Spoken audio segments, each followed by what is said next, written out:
Salut à tous! Alors je vous retrouve dans une vidéo qui, comme vous l'aurez vu dans le titre, sera un haul. Parce que j'ai acheté pas mal de trucs que vous n'avez pas encore vu. Alors il y aura peut-être des trucs que vous aurez déjà vu dans des vidéos tutoriels, etc. Parce que forcément, souvent on me fait un haul, il y a des trucs que j'achète que je vous montre déjà en vidéo et je vous filme parfois le haul après. Alors je voudrais essayer de faire ça par ordre chronologique, mais honnêtement je me souviens plus trop comment j'ai acheté tout ça. Donc je pense que je vais commencer par les produits Wet n Wild. Parce qu'effectivement j'avais entendu dire que la marque Wet n Wild était vendue dans les magasins Trafic. Il n'y en avait pas du tout dans le coin où j'habitais, mais maintenant après mon nouvel appartement j'en ai un. Et du coup j'ai absolument voulu tester la marque puisque je n'avais quasiment jamais rien essayé de chez eux. Mais que j'en entends beaucoup de bien, surtout dans les vidéos américaines. C'est une marque drugstore qui est vraiment très répandue chez eux. Alors pour commencer j'ai pris deux palettes pour les yeux. Donc j'ai pris, en fait je savais pas que c'était les mêmes que celles qu'ils faisaient avant. J'avais déjà la petite comme ça et avant en fait elle se présentait sous ce format là. Donc même celle-ci qui comportait 8 fards en fait bah, c'était ce format là de phare un petit peu rectangulaire. Mais en gros ils avaient ces deux-ci, du coup j'ai absolument voulu craquer. C'est par après que j'ai lu un petit peu les noms. Celle-ci donc c'est la Comfort Zone, donc c'est la nouvelle version de celle qui est sûrement la plus connue comme palette de chez eux. Puisque de base ce qui la faisait vraiment être connue c'était ce fard-ci qui est un fard duochrome un petit peu comme le club de chez MAC. Il est vraiment beaucoup plus intense. Et j'ai aussi pris la Rosée Indière qui est celle-ci, donc vous avez des teintes un petit peu plus rose, du coup un peu burgundy, etc. Donc les palettes ressemblent à ça. Du coup dedans vous avez, oui, fard à paupières on va dire, et puis vous avez deux teintes un petit peu plus grandes qui sont supposées des teintes de transition. Ça c'est franchement pas mal puisque ça vous dit un petit peu quoi faire. Et alors derrière vous avez ici une espèce de petit dessin qui vous montre une version d'un look de jour et une version d'un look de soir. Dans la version du soir vous utilisez quand même 6 fards à paupières, ce qui est pas rien. Franchement j'essaierai bien de vous reproduire ces petits looks là pour vous montrer un peu de quoi elles sont capables. Elles sont vraiment bien pigmentées, les fards sont un petit peu poudreux, mais moi je vous l'ai déjà dit, c'est pas quelque chose qui me dérange. Vu qu'en général je fais toujours mes yeux avant mon teint et puis surtout je tapote un peu mes pinceaux. Et à nouveau je préfère des fards poudreux mais pigmentés que des fards qui n'aient aucun pigment. Je me suis aussi pris deux petits blushs parce que ça fait partie de mes produits préférés. Je trouve que le blush ça change directement tout un look, ça fait un teint un peu plus frais et j'applique du blush tous les jours en fait. Ça highlighter c'est un peu mes petits péchés mignons. Il y en avait 4 différents je crois et j'ai pris les deux teintes qui étaient un peu plus pêche, donc plus dans mon genre de couleur à moi. Il y a vraiment une teinte un petit peu pêche qui est légèrement irisée et vous avez celle-ci qui est un tout petit peu moins orangée et un tout petit peu plus foncée. Et alors pour les couleurs, donc la plus foncée c'est la E3282, donc 3282 Mellow Wine, et celle-ci c'est la E3252 et c'est la Pearlescent Pink. Alors par contre c'est pas un rose hein, les gars, je sais pas pourquoi ils ont appelé ça pink, mais pour moi c'est vraiment un pêche. Ils sont vraiment bien, la pigmentation est pas mal dû au fait qu'ils soient d'une voix un petit peu poudreux, mais bon moi comme je viens de vous le dire ça me dérange pas. Ils font un joli petit teint frais, j'aime bien l'utiliser soit seul, soit mis l'un sur l'autre en fait, donc en mettant celui-ci un petit peu en base on va dire et celui-là par dessus, ça donne vraiment un super joli fini. Forcément si vous suivez un petit peu les actualités de la marque Wet n Wild, ils sont super connus pour les highlighters qui se présentent comme ceci, donc avec un petit dessin un petit peu floral entre guillemets. Donc j'ai acheté deux teintes, celle-ci qui est la numéro E319B Blossom Glow et celle-ci qui comparée à l'autre est un peu plus dorée et qui est la E321B Precious Petals. Alors par contre ça je vous avoue que c'était un peu une déception parce que j'en entends tellement parler que j'espérais qu'ils soient oufissimes et qu'au final ils sont pas mal, mais ils sont pas super voyants en fait. Vous voyez, ils sont pas aussi métallisés par exemple que celui que je porte aujourd'hui qui est un de chez Makeup Revolution. Ils sont plus doux, donc après c'est pas des mauvais highlighters. Sur la peau ils ont un joli fini, ils marquent pas du tout les petites imperfections etc et la texture de la peau, mais ils sont pas aussi bam dans votre tronche comme j'espérais. Par contre c'est des bons produits, c'est juste qu'ils ils étaient pas à la hauteur de mes attentes en fait. En même temps c'est généralement ce qui arrive quand on vous parle beaucoup d'un produit, quand vous l'essayez, s'il est pas dinguissime vous serez un petit peu déçus. Toujours chez Wet n Wild, j'ai acheté 3 mascaras, vous allez dire l'abus, je sais, mais c'est parce que je suis toujours à la recherche du mascara waterproof parfait. Donc j'ai pris les 3 qui existaient en waterproof, donc il y a le Méga Protéine qui est la petite bouteille verte ici, le Max Volume Plus, qui est la bouteille rouge juste là, et le Mega Length qui est le violet juste ici. Donc le Méga Protéine il se présente comme ceci avec une brosse en poil synthétique, pas trop grosse mais pas trop fine non plus. Le Max Volume Plus il a une brosse en picot plastique un petit peu sous forme de cône, donc où les picots sont plus larges à la base et vraiment beaucoup plus fins au niveau du bout. Et je pense que vous pouvez voir si je la tiens comme ça, elle est un petit peu plate en fait. Et le Mega Length c'est toujours une brosse en picot plastique mais où les picots sont un peu plus courts et où la brosse est plus fine. Alors au final des 3, celui qui a le plus d'effet sur moi c'est le Mega Length, et le problème c'est que j'avais été 2-3 fois au-dessus d'un autre mascara et je trouvais que l'effet était top, mais utilisé seul il ne tient pas la courbe. Et malheureusement je pense que c'est un peu le problème des 3, ils tiennent pas la courbe, et moi c'est vraiment ce que je recherche dans un mascara waterproof, c'est que ça tienne la courbe puisque c'est mon principal problème vu que j'ai les cils très très droits. En fait si le mascara tient pas la courbe, il a beau donner du volume et de la longueur, on dirait que j'en ai pas. Petit bémol avec ceux-là, mais c'est pas dû que à Wet n Wild, c'est dans plein de marques que les mascaras waterproof ne sont pas assez waterproof à mon goût. J'ai aussi acheté ceci, alors j'ai pas encore eu l'occasion de l'essayer, c'est un Megalast Liquid Catsuit, donc c'est un fard à paupières liquide, et j'ai pris la teinte Emerald Gaze, donc c'est un espèce de bleu vert pailleté, il a vraiment l'air juste superbe. J'espère sincèrement que les paillettes ressortent aussi fort sur les yeux que ce qu'elles ressortent dans le tube, parce que si c'est le cas, c'est magnifique. Par contre je pense que c'est plus un fard qui doit être utilisé comme topper, parce qu'il est légèrement en transparence. Mais il y a vraiment de trop jolis reflets dedans, donc ça doit être super beau. Au-dessus d'un smoky vert, ça doit être magnifique. J'ai aussi pris la base de teint Photo Focus Face Primer Matte. Vous le savez, j'ai la peau mixte à grasse. Il me semble qu'il existe aussi une version dewy. Elle est top. Franchement, elle est super bien parce que contrairement aux autres bases matifiantes, elle est pas trop épaisse, elle est assez liquide. Elle a une texture un petit peu comme un lait, mais vous sentez directement à l'application qu'elle remplit le pore, etc. Enfin, c'est vraiment super. Et toujours dans la gamme Photo Focus, j'ai aussi pris le correcteur. Moi personnellement, je suis la teinte light medium beige, donc beige clair moyen, qui est génial. Celui que j'utilise aujourd'hui sur mon teint, il est vraiment oufissime. Il accentue pas du tout l'aspect des pores, il est couvrant mais sans se donner un effet plâtré, c'est vraiment un interne parfait. Le seul truc qui est un petit peu bizarre, c'est que quand vous retirez l'applicateur, il y a très peu de produits dessus, donc vous devez reprendre beaucoup de produits dans le tube, mais après c'est pas mal si vous aimez utiliser une petite dose à certaines petites zones. C'est un très chouette produit aussi. Et le dernier truc que j'ai acheté toujours dans la gamme Photo Focus, c'est le vaporisateur de fixation fini naturel. Donc en gros c'est un spray fixateur. J'aime bien le petit packaging puisqu'en fait c'est fait comme un petit peu une cocotte minute, je trouve ça vraiment pas mal. Le petit bémol de celui-ci, c'est qu'il sent très fort l'alcool. Du coup en fait, par exemple, je l'applique toujours à la forme de maquillage, donc je ferme les yeux, je pchit. Si je les ouvre directement avec l'alcool, en fait ça va me piquer les yeux. Par contre sur le visage ça me l'assèche pas spécialement, mais du coup si vous avez la peau sèche je vous le conseille pas trop parce qu'avec l'alcool qu'il y a dedans, à coup sûr ça va vous piquer la peau, peut-être vous la déshydrater encore plus.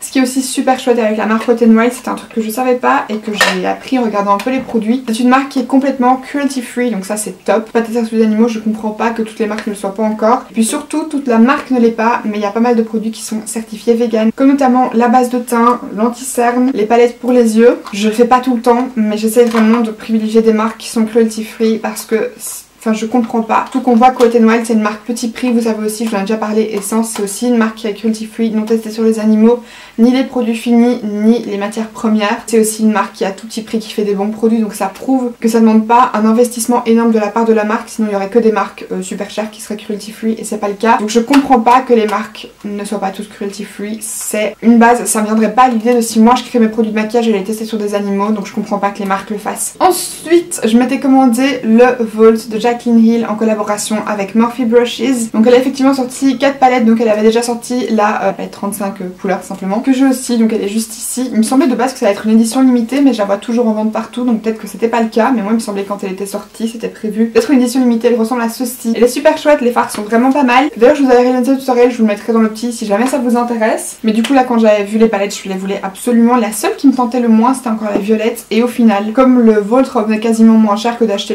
les 3 palettes séparées, ben, j'ai pris le Vault et je suis super contente parce que la palette est trop belle. Donc dedans vous avez 4 palettes de 10 fards, donc vous avez la Ring Alarm qui est plutôt les teintes chaudes, un petit peu rouge, etc., qui ressemble à ceci. La Bling Boss qui est donc celle à sous-ton un petit peu violacé, et au final c'est une de mes préférées, donc je suis vraiment trop contente de l'avoir prise. La Armed and Gorgeous qui, vous le savez sûrement, est ma préférée puisque c'est les sous-tons un petit peu jaune orangé, c'est le genre de teinte avec lesquelles j'adore me maquiller. Et la Dark Magic qui est un petit peu la plus foncée avec des teintes un petit peu verte, bleu canard, etc. assez intense, plus une palette de smoky en fait. Alors ce qui est assez top avec ces palettes là, c'est que bien qu'elles aient toutes le même packaging, je sais pas si vous allez voir, mais sur l'avant en fait vous avez des petits points de couleur en fait qui sont de la couleur de la palette, et puis aussi au-dessus vous avez à chaque fois les petits noms juste là, donc vous savez les retrouver assez facilement. Si jamais ça vous intéresse que je vous fasse des tutoriels avec ces palettes là, n'hésitez pas à me lire dans les commentaires, je vous ferai ça avec grand plaisir. Ensuite j'ai fait des petits achats chez NYX, donc le premier truc que je vais vous montrer c'est la grande palette, la nouvelle, la Swear by It, qui est juste magnifique. Donc elle contient 40 fards, vous avez du mat, de l'irisé, du métallique, vous avez un petit peu de tout, et surtout vous avez un petit peu toutes les couleurs puisque vous avez du rosé,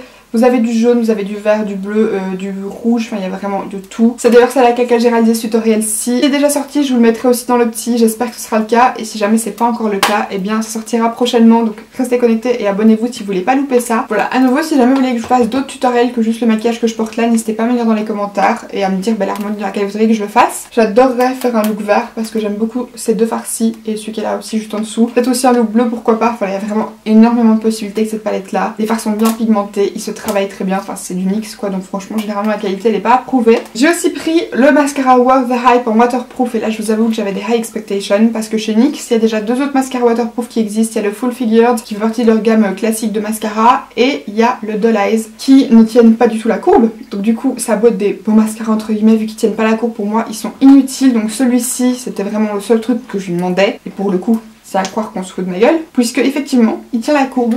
mais c'est le seul truc qu'il fait. C'est-à-dire qu'il ne donne ni volume ni longueur, il galbe pas les cils, enfin c'est un mascara inutile du coup, parce qu'il tient la courbe mais c'est tout ce qu'il fait, donc limite je pourrais l'utiliser en base d'un autre mascara qui ne tient pas la courbe. Enfin, voilà, utiliser celui-là, c'est comme si je recourbais juste mes cils et que je faisais rien. Il les rend à peine plus noirs, mais c'est tout.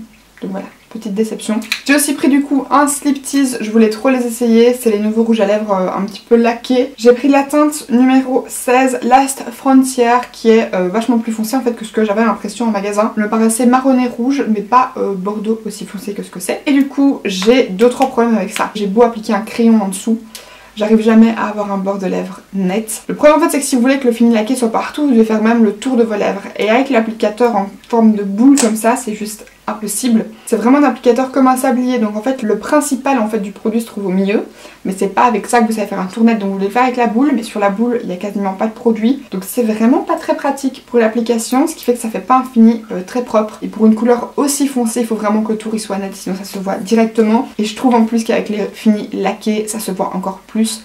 La moindre petite irrégularité, le moindre petit dépassement, ça se voit à mort avec ça. Donc voilà, je dois encore essayer de l'apprivoiser bien pour pouvoir réussir à le mettre parce que c'est quand même un joli produit, donc j'aimerais quand même réussir à le porter. Et j'ai aussi pris deux des nouveaux rouges à lèvres Suède Matte Lipstick, donc c'est les rouges à lèvres mat mais sous forme de stick de la gamme Suède, donc comme les liquides Suède. J'avais déjà testé les rouges à lèvres mat classiques de chez NYX et je les aimais pas parce qu'ils étaient beaucoup trop secs. Ceux-là sont pas du tout comme ça. Ils me font un peu penser en fait comme si les classiques mat de chez NYX et les Velvet Matte c'était un peu comme les rétro mat de chez MAC, qui sont extrêmement secs et qui du coup sur moi ne tiennent pas du tout. Et ceci c'est plutôt comme les mattes classiques de chez MAC, le genre de texture. Donc j'ai pris la couleur Shake That Money qui est le kaki et la couleur Ace qui est en espèce de bleu gris. Je voulais vraiment prendre des têtes un petit peu space que j'avais pas encore. Pour l'instant je n'ai porté que le Shake That Money et j'étais un peu déçue. J'avais entendu dire que la tenue était extrême et mais c'est pas le cas, en tout cas pas avec celui-ci. Puisqu'au début c'était super joli, ça s'appliquait bien, la couleur est bien opaque donc ça pour le coup il n'y a rien à dire. Il est confortable puisqu'il assèche pas trop les lèvres, mais au bout de 2 heures, quand le rouge à lèvres c'est bien matifié, il file dans les petits plis des lèvres, ça c'est une première chose. Et seconde chose, une fois qu'il sèche en fait,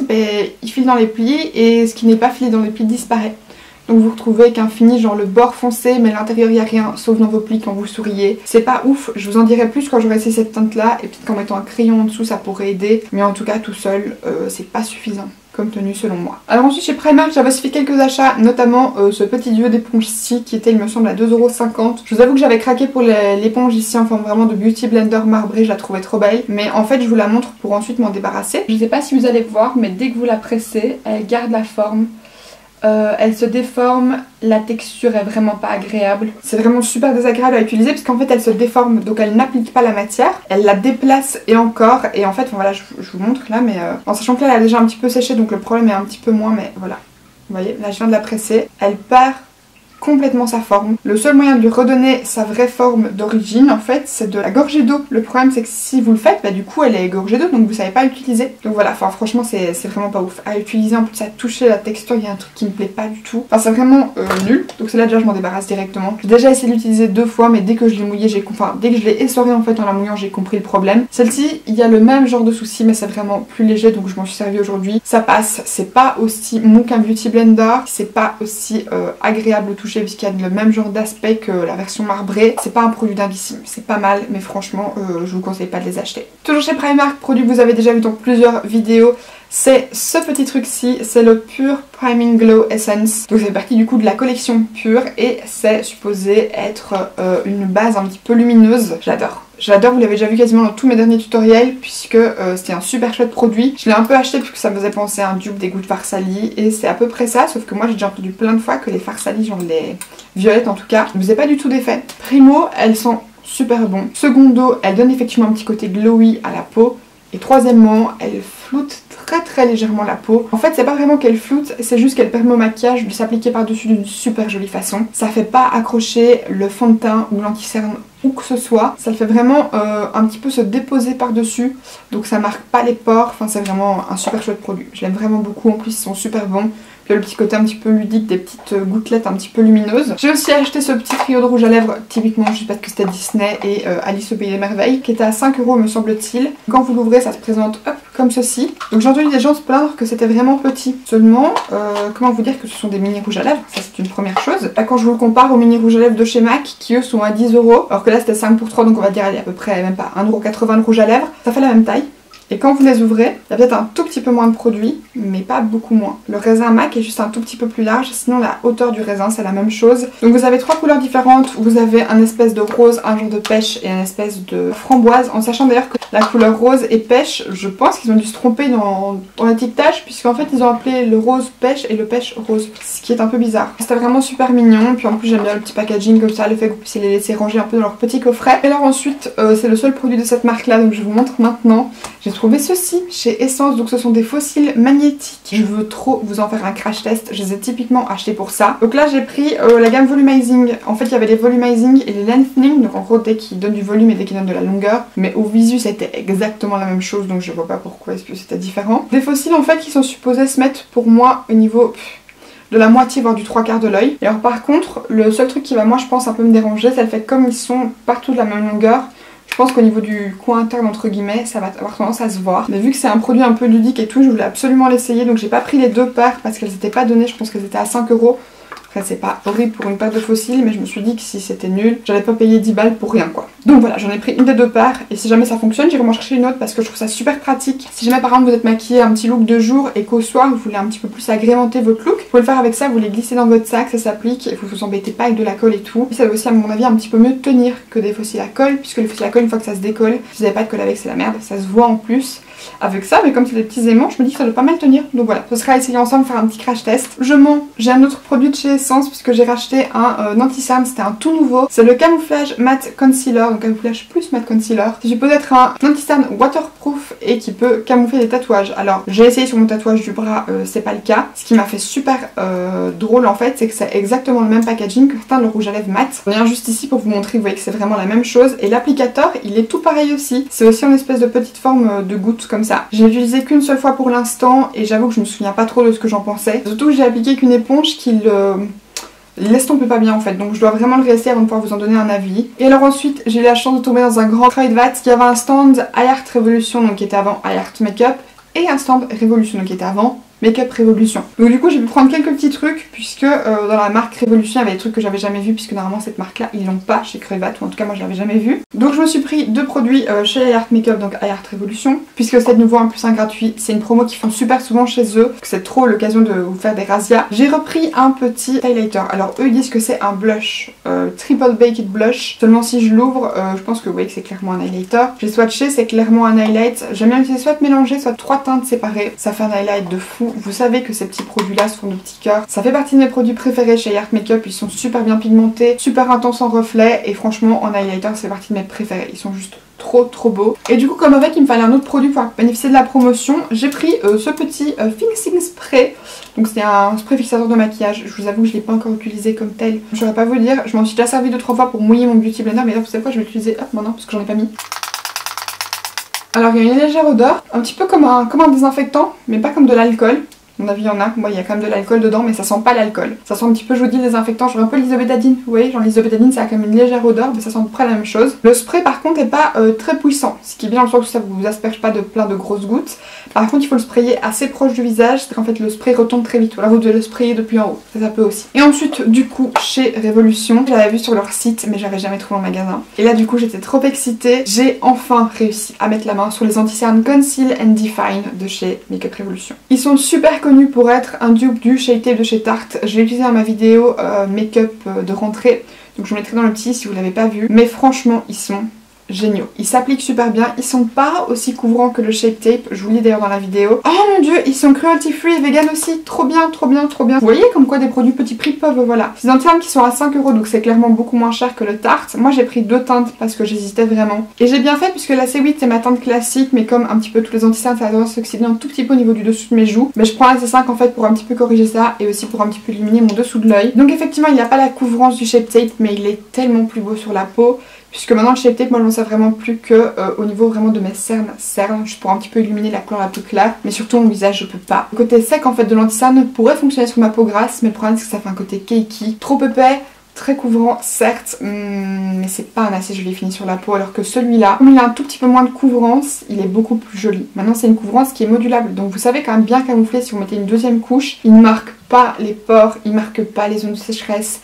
Il il ne fait pas graisser votre peau plus vite, enfin il est vraiment juste trop beau et il tient quand même très bien. En highlighter, j'avais aussi trop envie de tester ceci, donc c'était la seule teinte qui leur restait, du coup j'ai pris celle-là, donc c'est les Vivid Baked Highlighter. C'est la teinte Peach Light. Alors en fait c'est des highlighters qui sont cuits, mais qui sont quand même je trouve moins pigmentés que d'autres. Alors là il paraît super pigmenté, mais appliqué sur les joues il est un petit peu plus léger que des highlighters classiques, comme par exemple en forme de cœur de chez Art Revolution. Ils sont un petit peu moins pigmentés, la texture est pas tout à fait pareille puisque c'est un highlighter qui me semble un petit peu plus épais, moins poudreux en fait, moins fin. Enfin il est vraiment joli et estompé, il fait un petit peu un glow naturel, vous voyez, pour les gens qui aiment un highlighter qui est pas trop intense, plutôt subtil et qui donne ce petit côté glow from within, vous voyez ce que je veux dire?